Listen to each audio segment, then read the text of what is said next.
श्री शिवाय नमस्तुभ्यम। तो प्रिय भक्तजनों, आज के इस वीडियो के माध्यम से हम आपको सुनाएंगे शिव पुराण के दूसरे दिन की कथा। जो भी भक्त सच्ची श्रद्धा, नियम और निष्ठा के साथ शिव पुराण महात्म की कथा को श्रवण करते हैं तो उन्हें शंकर भगवान की विशेष कृपा प्राप्त होती है। फाल्गुन का महीना शंकर भगवान की भक्ति के लिए सबसे श्रेष्ठ एवं उत्तम माना जाता है। तो प्रिय भक्तजनों, आज के इस अध्याय के माध्यम से हम आपको सुनाएंगे चंचला की प्रार्थना से ब्राह्मण का उसे पूरा शिव पुराण सुनाना और समय अनुसार शरीर छोड़कर के शिवलोक में जाकर के चंचला का पार्वती जी की सखी बनना एवं सुखी होना। तो आइए प्रिय भक्तजनों, कथा प्रारंभ करते हैं। बोलिए शंकर भगवान की जय। ब्राह्मण बोले, नारी, सौभाग्य की बात है कि भगवान शंकर की कृपा से शिव पुराण की इस वैराग युक्त कथा को सुनकर के तुम्हें समय पर चेत हो गया। ब्राह्मण पत्नी, तुम डरो मत, भगवान शिव की शरण में जाओ। शिव की कृपा से सारा पाप तत्काल नष्ट हो जाता है। मैं तुमसे भगवान शिव की कीर्ति यशात से युक्त उस परम वस्तु का वर्णन करूंगा जिससे तुम्हें सदा सुख देने वाली उत्तम गति प्राप्त होगी। शिव की उत्तम कथा सुनने से ही तुम्हारी बुद्धि इस तरह पश्चाताप से युक्त एवं शुद्ध हो गई है। साथ ही तुम्हारे मन में विषयों के प्रति वैराग्य हो गया है। तत्पश्चात ही आप पाप करने वाले पापियों के लिए सबसे बड़ा प्रायश्चित है। सत्पुरुषों ने सबके लिए प्रायश्चित को ही समस्त पापों का शोधक बताया है। पश्चाताप से ही पापों की शुद्धि होती है।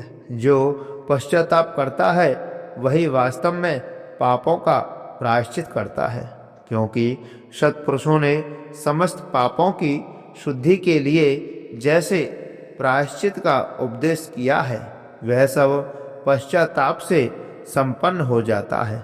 जो पुरुष विधि पूर्वक प्रायश्चित करके निर्भय हो जाता है पर अपने कुकर्म के किए पश्चाताप नहीं करता, उसे प्राय उत्तम गति प्राप्त नहीं होती। परंतु जिसे अपने कुकृत्य पर हार्दिक पश्चाताप होता है वह अवश्य उत्तम गति का भागी होता है, इसमें संशय नहीं है। इस शिव पुराण की कथा सुनने से जैसी चित्त शुद्धि होती है वैसी दूसरे उपायों से नहीं होती। जैसे दर्पण साफ करने पर निर्मल हो जाता है, उसी प्रकार इस शिव पुराण की कथा से चित्त अत्यंत शुद्ध हो जाता है, इसमें संशय नहीं है। मनुष्यों के शुद्ध चित्त से जगदम्बा पार्वती सहित भगवान शिव विराजमान रहते हैं। इससे वह विशुद्धात्मा पुरुष श्री शाम्ब सदा शिव के पद को प्राप्त होता है। इस उत्तम कथा का श्रवण समस्त मनुष्यों के लिए कल्याणकार का बीज है। अतः यथोचित शास्त्रोक्त मार्ग से इसकी आराधना अथवा सेवा करनी चाहिए। यह भवबंधन रूपी रोग का नाश करने वाली है। भगवान शिव की कथा को सुनकर फिर अपने हृदय में उसका मनन एवं निषिध्यासन करना चाहिए। इससे पूर्णतया शुद्ध चित्ती हो जाती है। चित्त शुद्धि होने से महेश्वर की भक्ति अपने दोनों पुत्रों ज्ञान और वैराग्य के साथ निश्चय ही प्रकट होती है। तत्पश्चात महेश्वर के अनुग्रह से दिव्य मुक्ति प्राप्त होती है, इसमें संशय नहीं है। जो मुक्ति से वंचित है उसे पशु समझना चाहिए, क्योंकि उसका चित्त माया के बंधन में आसक्त है। वह निश्चय ही संसार बंधन से मुक्त नहीं हो पाता। ब्राह्मण पत्नी, इसलिए तुम विषयों से मन को हटा लो और भक्ति भाव से भगवान शंकर की इस परम पावन कथा को सुनो। परमात्मा शंकर की इस कथा को सुनने से तुम्हारे चित्त की शुद्धि होगी और इससे तुम्हें मोक्ष की प्राप्ति हो जाएगी।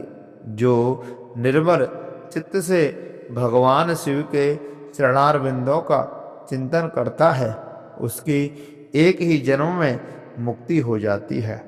यह मैं तुमसे सत्य सत्य कहता हूँ। सूत जी कहते हैं, शौनक जी, इतना कहकर के वे श्रेष्ठ शिव भक्त ब्राह्मण चुप हो गए। उनका हृदय करुणा से आर्द्र हो गया। वे शुद्ध चित्त महात्मा भगवान शिव के ध्यान में मग्न हो गए। तदनंतर बिंदुक की पत्नी चंचुला मन ही मन प्रसन्न हो उठी। ब्राह्मण का उक्त उपदेश सुनकर के उसके नेत्रों में आनंद के आंसू झलक आए थे।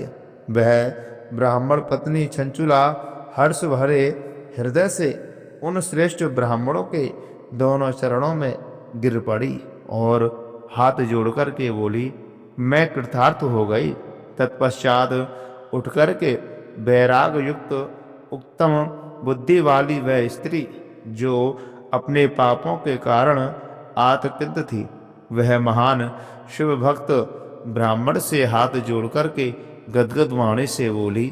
चंचुला ने कहा, हे ब्राह्मण, शिव भक्तों में श्रेष्ठ स्वामिन आप धन्य हैं, परमार्थदर्शी हैं और सदा परोपकार में लगे रहते हैं, इसलिए श्रेष्ठ साधु पुरुषों में प्रशंसा के योग्य हैं। साधु, मैं नरक के समुद्र में गिर रही हूँ, आप मेरा उद्धार कीजिए, मेरा उद्धार कीजिए।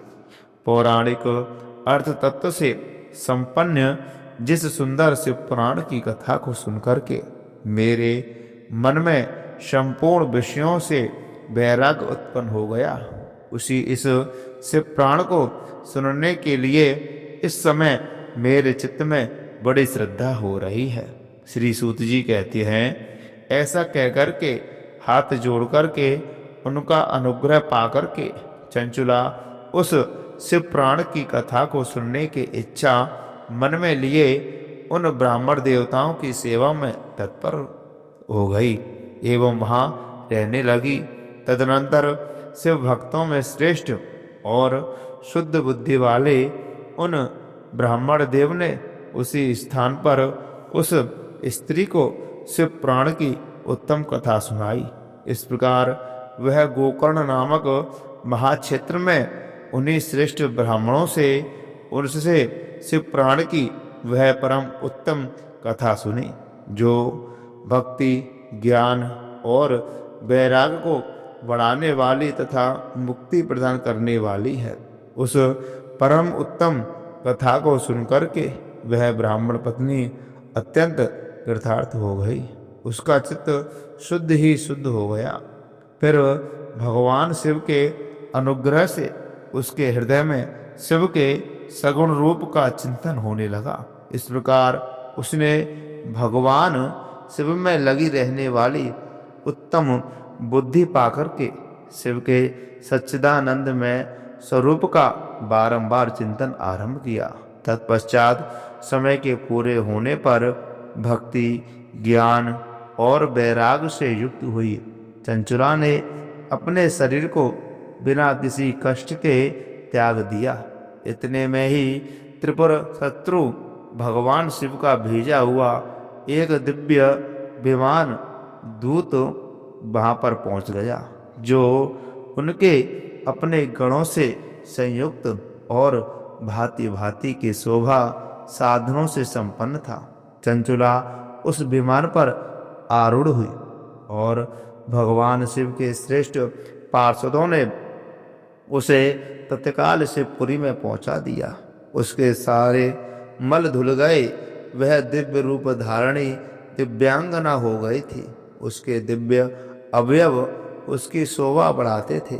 मस्तक पर अर्धचंद्र सा मुकुट धारण किए वह गौरांगी देवी शोभाशाली दिव्य आभूषणों से विभूषित थी। शिवपुरी में पहुंच करके उसने सनातन देवता त्रिनेत्रधारी महादेव को देखा। सभी मुख्य देवता उनकी सेवा में खड़े थे। गणेश, भृंगी, नंदीश्वर तथा वीरभद्रेश्वर आदि उनकी सेवा में उत्तम भक्ति भाव से उपस्थित थे। उनकी अंग कांति करोड़ों सूर्यों के समान प्रकाशित हो रही थी। कंठ में नील चिन्ह शोभा पाता था। 5 मुख और प्रत्येक मुख में 3-3 नेत्र थे। मस्तक पर अर्धचंद्राकार मुकुट शोभा देता था। उन्होंने अपने वामांग भाग में गौरी देवी को बिठा रखा था, जो विद्युत पुंज के समान प्रकाशित थी। गौरीपति महादेव जी की कांति कपूर के समान गौर थी। उनका सारा शरीर श्वेत भस्म से भासित था। शरीर पर श्वेत वस्त्र शोभा पा रहे थे। इस प्रकार परम उज्जवल भगवान शंकर का दर्शन करके वह ब्राह्मण पत्नी चंचुला बहुत प्रसन्न हुई। अत्यंत प्रीति युक्त होकर के उसने बड़ी उतावली के साथ भगवान को बारंबार प्रणाम किया। फिर हाथ जोड़ करके वह बड़े प्रेम, आनंद और संतोष से युक्त होकर के विनीत भाव से खड़ी हो गई। उसके नेत्रों से आनंदाश्रुओं की अविरल धारा बहने लगी तथा संपूर्ण शरीर में रोमांच हो गया। उस समय भगवती पार्वती और भगवान शंकर ने उसे बड़ी करुणा के साथ अपने पास बुलाया और सौम्य दृष्टि से उसकी ओर देखा। पार्वती जी ने तो दिव्य रूप धारणी बिंदु प्रिया चंचला को प्रेम पूर्वक अपनी सखी बना लिया। वह उस परमानंद घन ज्योति स्वरूप सनातन धर्म में अविचल निवास पाकर के दिव्य शौक से संपन्न हो अक्षय सुख का अनुभव करने लगी। बोलिए शंकर भगवान की जय, उमापति महादेव की जय।